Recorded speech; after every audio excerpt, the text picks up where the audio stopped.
সবাই কেমন আছো? আশা করছি সবাই ভালো আছো, আমিও খুব ভালো আছি। আবার চলে এসেছি নতুন একটা ব্লগ নিয়ে। আজ হচ্ছে জামাই ষষ্ঠী। আমাদের বাড়িতে একটা সমস্যা থাকার জন্য আমরা এবার জামাই ষষ্ঠীটা পালন করিনি। যেহেতু এবার আমরা জামাই ষষ্ঠী পালন করতে পারছি না, সেই জন্য বুনভাই বললো অনেক দিন ধরে ভাবছে যে ষষ্ঠী পুজো দেবে, তো দেওয়া হচ্ছে না, তো ভাবলো তাহলে এই দিনে ষষ্ঠী পুজোটা দেওয়া হোক। আর আমাদের তো যেমন বলা সেমন কাজ, সকাল সকাল পৌঁছে গেছি বুনু ভাইদের বাড়িতে। সবাই মিলে হাতে হাতে সব কিছু গুছিয়ে নিয়েছি।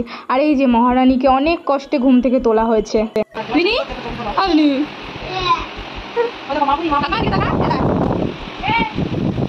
আমি যাচ্ছি এবার রেডি হতে, তো রেডি হয়ে তারপরে তোমাদের সাথে আবার দেখা হচ্ছে। এরকম আমি রেডি হয়েও গেছি, আর এটা হচ্ছিল আমার আজকের লুক। আমাকে কেমন লাগছে সবাই অবশ্যই কমেন্ট করে জানিও। এরপর ঠাকুরমশাই চলে এসেছিলেন, আর ঠাকুরমশাই অনেক দেরি করে এসেছে। বলেছে 6টার সময় আসবে, কিন্তু উনি এসেছে 7:30টার সময়। আর এই যে এখানে বুনুভাই ঠাকুরটাকে প্রতিষ্ঠা করছে। বুনুভাই অনেক দিন ধরে বলছে যে মা ষষ্ঠীর পুজো দেবে। আসলে ব্যাপারটা হচ্ছে বিনির মানসা ছিল, কিন্তু দেবে দেবে করে সেটা দেওয়া কিছুতেই হচ্ছিল না।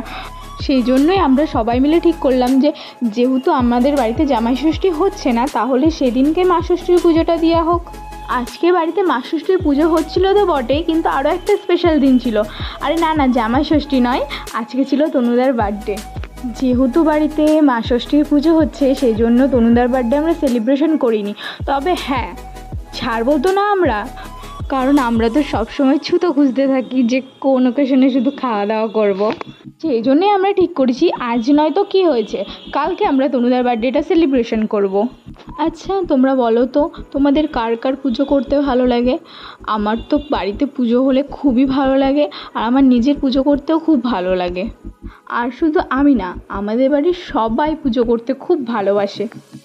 আর একটা খুব ভালো জিনিস কি বলো তো, আমাদের বিনিও পুজো করতে খুব ভালোবাসে। ও ছোট হলে হবে কি, ও ঠাকুর দেবতার প্রতি খুব ভক্তি। ও সবাইকে দেখে দেখে নিজে নিজেই পুজো করে। আরে দাঁড়াও দাঁড়াও, তোমাদের সাথে কথা বলতে বলতে দেখো ঠাকুরমশাই তো কখন পুজো শুরু করে দিয়েছে। আমার বকবকানি তো তোমরা অনেকক্ষণ ধরেই শুনলে, তাহলে এবার একটু পুজোটাও দেখে নাও।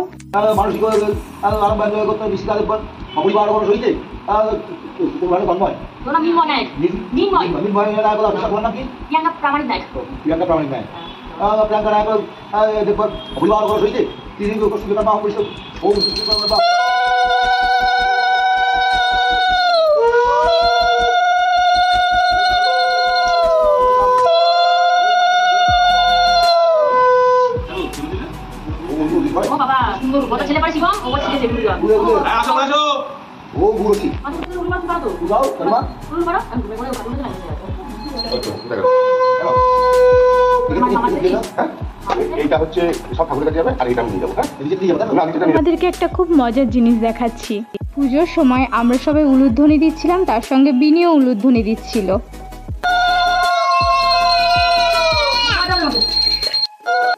এরপর বাপি এসেছিল, আর বাপিকে দেখে বিনি তো কি খুশি, সঙ্গে সঙ্গে বাপির কোলে উঠে পড়েছে। এরপর মায়ের আরতি হলো। অবশ্য আমরা অঞ্জলি দিয়ে নিয়েছি, কিন্তু অঞ্জলি দেওয়ার সময় আমি ভিডিওটা করতে পারিনি। আচ্ছা তোমরা কে কে জামাই ষষ্ঠীতে গিয়েছো অবশ্যই কিন্তু আমাকে কমেন্ট করে জানিও। আর কে কে যাওনি বা কোনো কারণে যেতে পারোনি, তারাও আমাকে কমেন্ট করে জানিও। অবশ্য আমিও তো এবার জামাই ষষ্ঠীতে যেতে পারিনি। আর তোমরা কি একটা জিনিস নোটিস করেছো? আরে ওই দেখো, আমার বুনু ভাইও ব্লগ করছে। আর এদিকে মায়ের আরতি করাও হয়ে গেছে, এবার হোম হবে। আমি এটা বড়দের কাছে শুনেছি যে বাড়িতে নাকি হোম করা খুবই ভালো, এটা আমিও জানি। আর আমি এটাও শুনেছি যে হোমের শিখা যত ওপরে উঠবে বা হোমের আগুনটা যত ভালোভাবে জ্বলবে, তত নাকি পুজোটা খুব ভালো হয়। সত্যি বলতে মায়ের কৃপায় পুজোটা খুব ভালোভাবে হয়েছে আমাদের। আর এই দেখো এখানে হোমও হয়ে গেছে। আর এখানে ঠাকুরমশাই হোমে গঙ্গার জল দিচ্ছিল, দেওয়ার পরে যে হোমের থেকে যে পোড়া কাঠগুলো থাকে সেগুলো নিয়ে মানে হোমের যে ফোঁটাটা দেয় সেটা তৈরি করছিলেন উনি। এমনিতেই তো প্রচণ্ড গরম পড়েছে, তার উপরে হোম হওয়ার সময় তো মানে গরমে সবার নাজেহাল অবস্থা হয়ে গেছে। সবাই ঘেমে নিয়ে একাকার হয়ে গেছি আমরা। সবার কথা কি বলবো, এই গরমে আমার নিজেরই অবস্থা খুবই খারাপ। মানে গরমে আমার সারা মুখে গোটা বেরিয়ে একাকার হয়ে গেছে।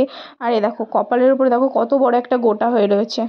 এত গরম আর সহ্য করা যাচ্ছে না, কবে যে একটু ঝড় বৃষ্টি হবে সবাই সেই আশায় বসে আছি।